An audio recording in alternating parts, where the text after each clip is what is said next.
100-200 টাকায় cold coffee খাওয়া ছাড়ো 20 টাকায় ক্যাফে স্টাইল কোল্ড কফি বানাও।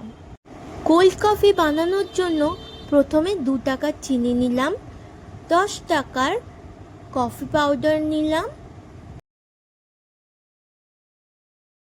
এরপরে গরম জল নিলাম, তারপর হ্যান্ড হুইস্কের সাহায্যে ভালোভাবে কিছুক্ষণ ঘোরাতে হবে।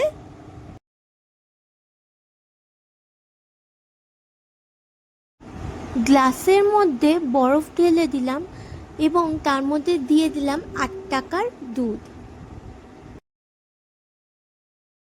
ফোম কফিটা গ্লাসে দিয়ে ভালোভাবে মিশিয়ে নিলাম, তাহলে তৈরি হয়ে যাবে 20 টাকায় ক্যাফে স্টাইল কফি।